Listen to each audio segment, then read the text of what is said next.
Saudara-saudara mahasiswa yang sedang mengambil mata kuliah ekonometrika, Assalamualaikum warahmatullahi wabarakatuh. Pada session ini kita akan membahas tentang data. Utamanya adalah data yang akan kita gunakan untuk melakukan analisis regresi atau data yang kita gunakan untuk penelitian. Baik, saya Dr. Suwawi Pawonang, SEMM dari Fakultas Ekonomi Uniba Surakarta akan menjelaskan secara detail tentang data. Kalau kita bicara tentang data, maka kita perlu tahu apa itu data dan sifatnya seperti apa. Data merupakan suatu informasi yang berasal dari sumber tertentu untuk diteliti. Itulah data. Dan data ini sifatnya kita bisa bedakan menjadi data kuantitatif dan data kualitatif. Karakter dari data yang bersifat kuantitatif antara lain adalah datanya bersifat positivistik, bersifat nyata, dapat mudah diverifikasi, datanya berupa angka-angka, datanya bersifat objektif. Sifat-sifat inilah yang mempertegas bahwa data itu adalah data kuantitatif. Sifat data kuantitatif agak berbeda dengan sifat kualitatif. Data yang bersifat kualitatif, datanya cenderung bersifat normatif. Datanya bersifat persepsi. Jadi kalau ada data-data yang persepsi, itu adalah termasuk data kualitatif. Data persepsi seperti apa? Yaitu data yang tidak berupa angka-angka. Data kualitatif mempunyai kecenderungan bersifat subjektif sehingga data ini sulit diverifikasi. Nah, kalau kita gunakan di dalam penelitian, data kuantitatif dan data kualitatif, kita bisa lihat dari contoh-contoh pertanyaan bagaimana yang digunakan untuk memperoleh data. Jadi saya akan paparkan contoh pertanyaan terkait perolehan data untuk data kuantitatif. Misalnya seperti ini. Berapa total penjualan? Berapa persen kenaikan harga? Berapa rupiah yang harus dibayarkan? Berapa komposisi tenaga kerja? Data-data ini menunjukkan data yang kuantitatif. Jadi, jawaban dari pertanyaan-pertanyaan tadi otomatis akan menghasilkan data-data yang bersifat kuantitatif. Agak berbeda dengan data kualitatif. Pertanyaannya berkisar seperti ini. Bagaimana respon konsumen? Bagaimana tingkat kepercayaan pembeli? Bagaimana motivasinya? Bagaimana respon pekerja atas pelatihan itu? Jawaban-jawaban dari pertanyaan ini tidak bisa diukur dengan angka-angka, tetapi merupakan data persepsi. Data yang bersifat normatif. Maka data ini akan menunjukkan bahwa jawaban atas pertanyaan-pertanyaan tadi adalah bersifat data kualitatif. Nah, kalau kita dalami lebih lanjut tentang data kuantitatif itu banyak ragamnya. Ada 4 klasifikasi, yaitu data nominal, data ordinal, data interval, dan data rasio. Data nominal itu seperti apa? Data nominal adalah data yang angka-angkanya dapat dijumlahkan.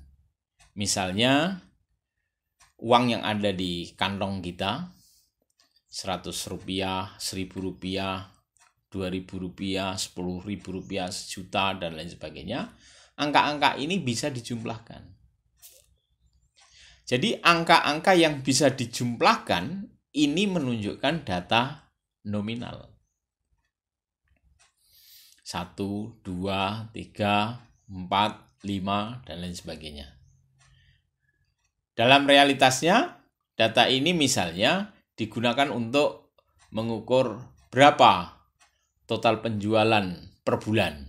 Nah, data para salesman ini adalah data nominal. Berapa uang saku anak sekolah? Itu data nominal. Data nominal berbeda dengan data ordinal. Secara garis besar, data ordinal merupakan angka yang berfungsi sebagai penanda. Misalnya nomor punggung pemain sepak bola. Ya. Messi nomor 10, Ronaldo nomor 7. Angka-angka ini fungsinya hanya sebagai penanda. Sehingga angka-angka yang ada di nomor punggung pemain sepak bola atau pemain basket atau angka di dadu dan lain sebagainya itu merupakan penanda sehingga tidak bisa dijumlahkan.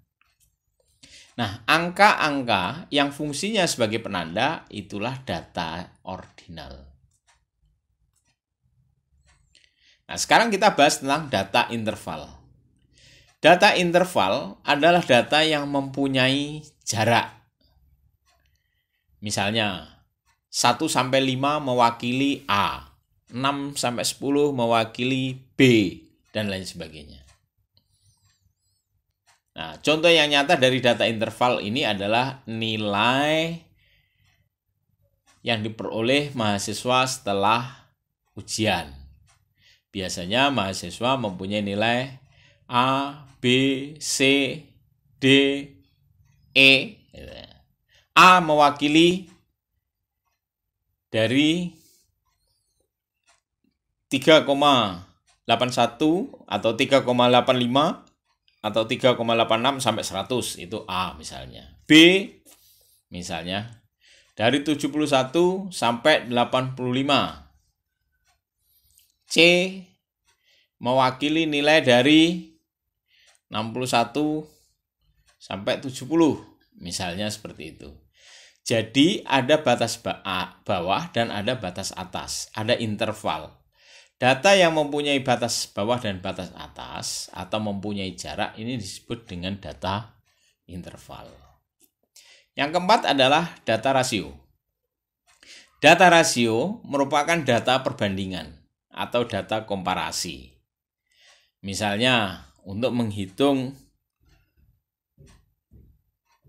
rasio keuangan, misalnya. Rasio keuangan likuiditas misalnya. Likuiditasnya misalnya hutang lancar dibagi dengan aktiva lancar, akan ketemu nilai pembagian. Itulah nilai rasio. Ya. Jadi data kuantitatif ada 4, yaitu data nominal, data ordinal, data interval, dan data rasio. Semua ini harus dibedakan karena memang sifat dan kegunaannya berbeda-beda di dalam penelitian.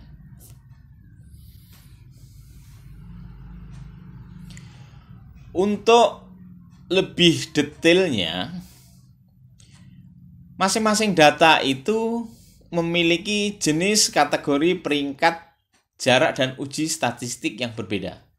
Misalnya begini, data nominal. Data nominal ini jenisnya non-parametrik. Dia bersifat kategori, tetapi dia tidak mempunyai peringkat. Artinya kalau dia tidak mempunyai peringkat, dia tidak mempunyai jarak. Nah, uji di dalam statistiknya adalah uji modus dan distribusi frekuensi. Beda dengan ordinal. Data ordinal, meskipun jenisnya sama dengan nominal, yaitu non-parametrik, dan dia berkategori, tetapi dia mempunyai peringkat, namun dia tidak mempunyai jarak. Nah, uji statistiknya, modus, median, distribusi frekuensi, rank order correlation, statistik non-parametrik. Nah, kalau data interval, jenisnya adalah data parametrik. Dia memang bersifat kategorik, tetapi mempunyai peringkat dan mempunyai jarak. Semua uji statistik dapat digunakan, kecuali yang mendasarkan pada rasio koefisien variasi. Nah, untuk data rasio ini jenisnya adalah jenis parametrik, mempunyai kategori, mempunyai peringkat, mempunyai jarak, dan uji statistiknya luas, tidak ada pembatasan.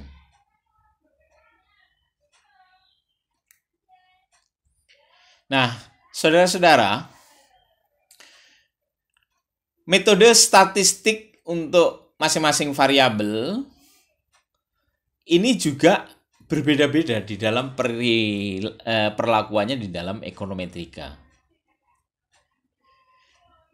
Jika variabel dependennya 1, datanya bersifat metrik, dan variabel independennya 1, dan datanya bersifat non-metrik dengan 2 kategori, metode analisis yang cocok adalah uji beda tes.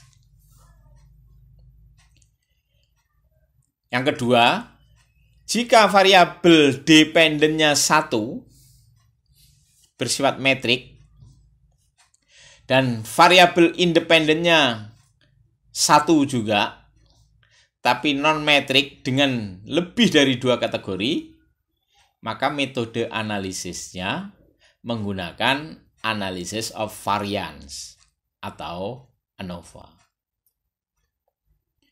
Yang ketiga, jika variabel dependennya lebih dari 1, datanya bersifat metrik, sedangkan variabel independennya 1 atau lebih, dan non-metrik, maka metode analisisnya menggunakan multivariate analysis of variance atau MANOVA.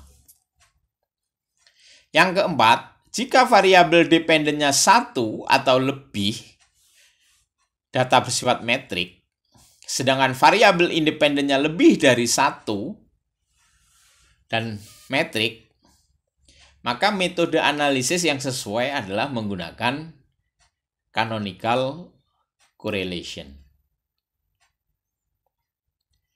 Yang kelima, jika variabel dependennya 1, non-metrik dengan 2 kategori, sedangkan variabel independennya adalah 1 atau lebih dan datanya bersifat metrik, maka metode analisis yang sesuai adalah analisis diskriminan. Yang keenam, jika variabel dependennya 1, non-metrik lebih dari 2 kategori, sedangkan variabel independennya 1 atau lebih dan metrik, maka metode analisis yang sesuai dengan analisis multiple. Nah, jika variabel dependennya 1, non-metrik 2 kategori, variabel independennya 1 atau lebih, metrik dan non-metrik, metode analisis yang sesuai adalah diskriminan. Jika variabel dependennya lebih dari 1,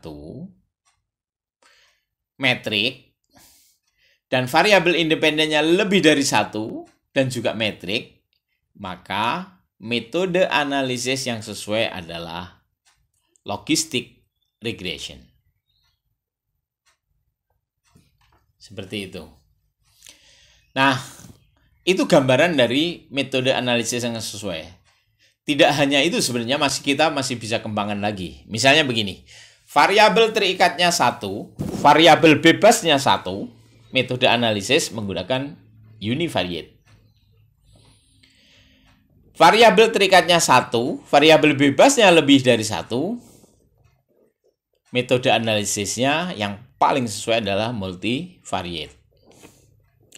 Jika variabel terikatnya 1, datanya bersifat metrik, sedangkan variabel bebasnya lebih dari 1 dan non-metrik, maka metode analisisnya menggunakan ANOVA. Jika variabel terikatnya 2, data bersifat metrik, variabel bebasnya lebih dari 1, non-metrik, maka metode analisisnya menggunakan MANOVA. Jika variabel terikatnya 1, data bersifat metrik, sedangkan variabel bebasnya 1 atau lebih, dan bersifat metrik, maka metode analisisnya menggunakan regresi. Regresi linear tentunya. Variabel terikatnya 1 dan non-metrik, sedangkan variabel bebasnya lebih dari 1 dan metrik, maka metode analisis bisa menggunakan diskriminan. Variabel terikatnya 1 bersifat non-metrik, sedangkan variabel bebasnya lebih dari 1, bersifat metrik dan non-metrik, maka menggunakan metode analisis logistik. Jika variabel terikatnya lebih dari 1, data bersifat metrik, dan variabel bebasnya lebih dari 1, bersifat metrik observe, maka metode analisisnya menggunakan path analysis. Jika variabel terikatnya lebih dari 1, bersifat metrik, variabel bebasnya lebih dari 1, dan bersifat metrik unobserved, maka menggunakan structural equation model atau menggunakan SEM. Itu metode-metode analisis untuk disesuaikan dengan karakter data yang ada di variabel terikat maupun variabel bebas. Saudara, data dalam penelitian bisa kita bedakan menjadi data primer dan data sekunder. Perbedaan yang mendasar adalah seperti ini. Jika data primer dilihat dari sumbernya, dia didapat dari sumber asli di mana data itu diperoleh.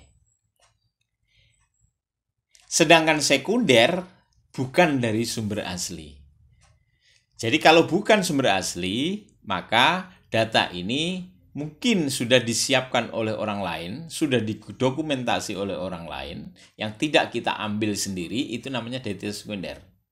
Lain dengan data primer. Dari data primer kita peroleh dari sumber asli, kita peroleh secara langsung, maka datanya adalah data primer.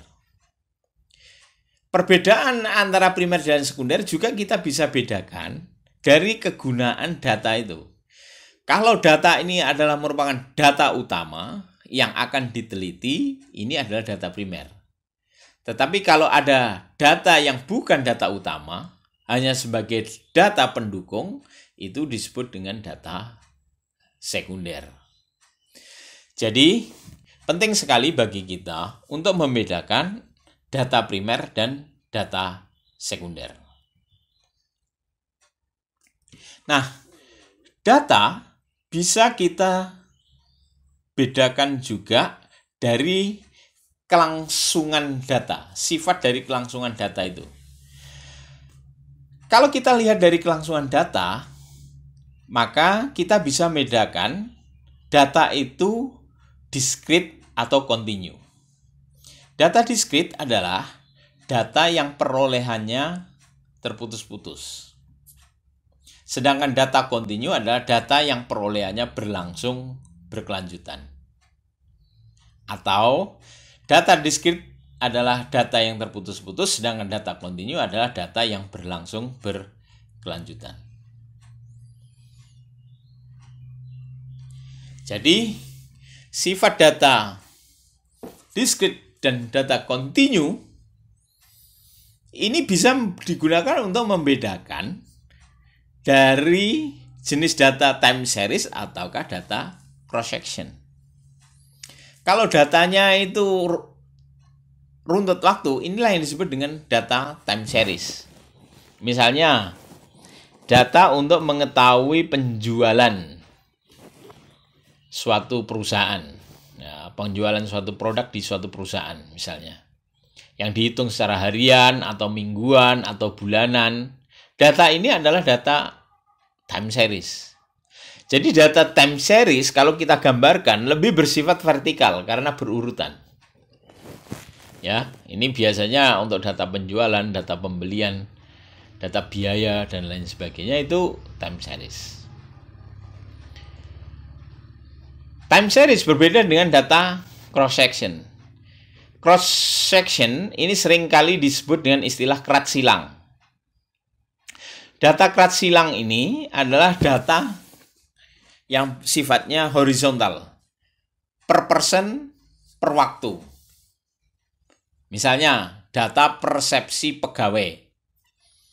Kita mau menanyakan persepsi pegawai atas motivasinya, misalnya. Kita tanya si A, si B, si C, si D. Nah, data ini bukan data runtut waktu, tetapi data per person per waktu. Data ini bersifat horizontal, maka disebut dengan data cross section. Termasuk data kepuasan konsumen. Kita akan menanyakan bagaimana kepuasan para konsumen ketika membeli suatu barang. Kita tanyakan dari satu konsumen yang satu konsumen lain, berkelanjutan terus dan lain sebagainya. Ini datanya data cross section. Jadi data yang diambil per satu waktu, per person itu adalah data cross section. Sedangkan data yang bersifat runtut waktu, harian, mingguan, bulanan adalah time series. Di dalam penelitian, kita seringkali harus membedakan apakah itu time series ataukah itu cross section. Namun, ada juga penelitian yang menggunakan kedua-duanya untuk digabungkan. Ya.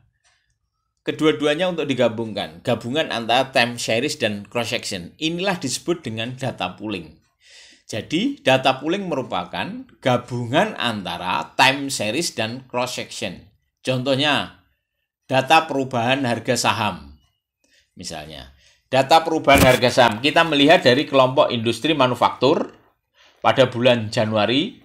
Yang satu lagi industri perdagangan misalnya. Nah, satu manufaktur, satu perdagangan yang karakternya berbeda, tapi bulannya sama, Januari, Februari, Maret, April, Mei, Juni, dan lain sebagainya. Ya, gabungan antara time series dan cross section inilah disebut sebagai data pooling. Data pooling ini akan bisa digunakan untuk lebih detail melihat satu objek secara berurutan dan secara snapshot. Nah, data pooling ini juga bisa digunakan apabila responden atau observernya jumlah sampelnya itu kurang, maka data bisa diperluas menjadi data pooling sehingga menjadi multiplikasi antara time series dan cross section. Ya. Nah, ini penting bagi para peneliti untuk menyiasati ini. Apakah menggunakan time series atau menggunakan cross section atau menggunakan pooling. Saudara-saudara mahasiswa, data itu merupakan suatu hal yang sangat penting di dalam penelitian. Maka, data itu harus kita manage.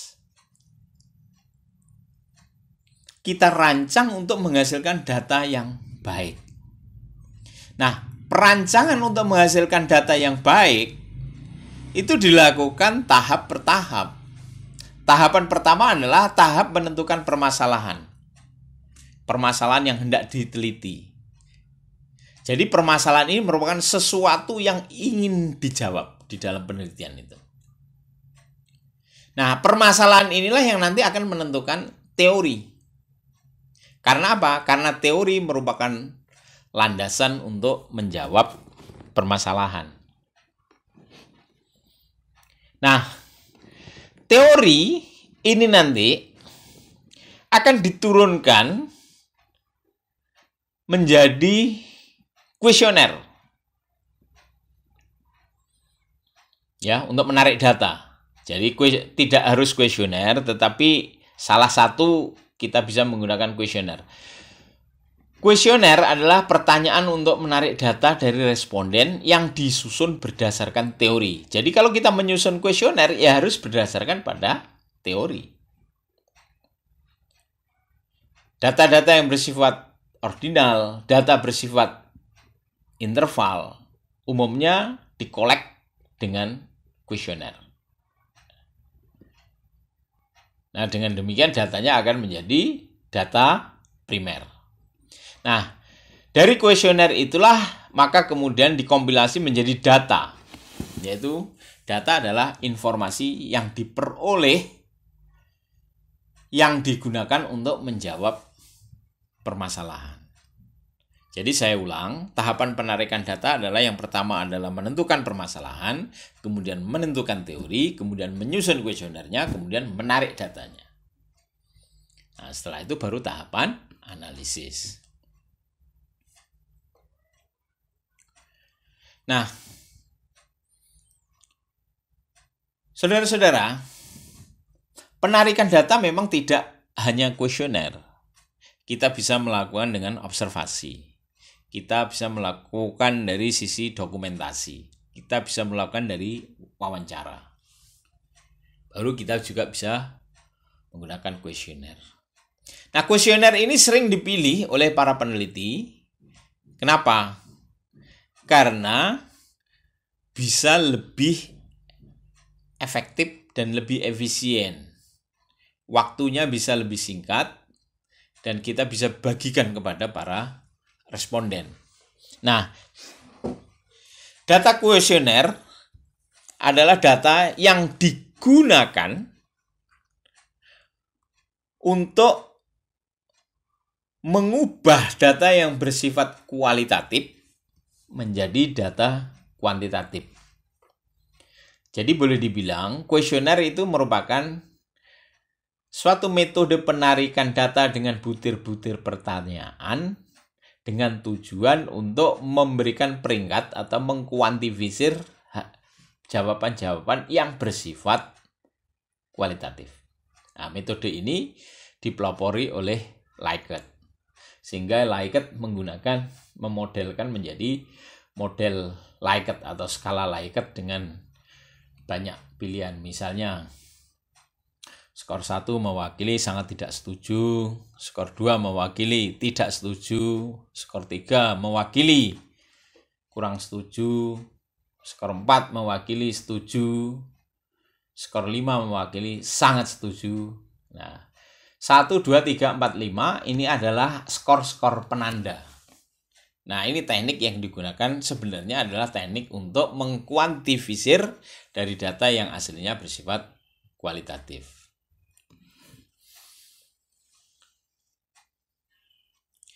Nah, saudara, sekarang kita bahas mulai dari kuesioner. Rangkaian seperti apa terkait dengan data yang dimulai dari kuesioner. Jadi, rangkaian penarikan hingga interpretasi data itu kita bisa lihat dari kuesioner. Data dari kuesioner, setelah kita dapat data yang kemudian kita scoring itu, ya, data artinya data yang di scoring ini adalah untuk uji coba tarik data. Kemudian data itu diuji validitas dan reliabilitas. Kalau datanya tidak valid dan tidak reliable, maka kembali ke belakang. Perbaiki kuesionernya. Uji tarik data lagi. Ya, jadi kuesioner, terus uji tarik data, kemudian uji validitas dan reliabilitas. Kalau data ternyata dari pengujian uji validitas dan reliabilitas sudah dinyatakan valid dan reliable, kuesioner itu baru bisa digunakan untuk menarik data penelitian. Data seluruh penelitian kemudian akan di-scoring. Setelah di-scoring akan dianalisis datanya. Setelah dianalisis data baru diinterpretasi. Itulah rangkaian penarikan hingga interpretasi data dimulai dari kuesioner hingga interpretasi. Rangkaiannya adalah kuesioner, uji coba tarik data, kemudian uji validitas dan reliabilitas. Kalau tidak valid berarti kembali ke belakang, uji coba tarik data lagi. Ya, kalau perlu hingga perbaiki kuesionernya, kemudian lakukan lagi uji coba tarik data, uji validitas dan reliabilitas. Kalau sudah valid dan reliable, lakukan tarik data. Data yang ada kemudian di-scoring, kemudian dianalisa, setelah itu diinterpretasi. Nah, pada saat analisis data, kita memilih model analisisnya data seperti apa?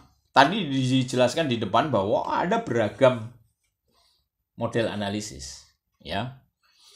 Bisa analisis regresi, analisis determinal, analisis logistik dan sebagainya.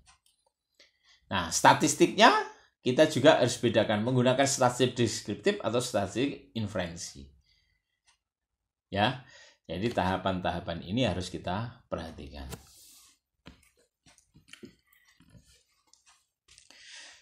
Saudara-saudara, itulah kiranya tentang data dan perlakuan data bagi penelitian yang seperti itu. Jadi untuk data, saya cukupkan sekian. Nah, setelah bahasan data ini nanti akan kita lanjutkan dengan pembahasan berikutnya tentang uji validitas data, uji reliabilitas data, analisis regresi, dan lain sebagainya. Demikian, saudara-saudara.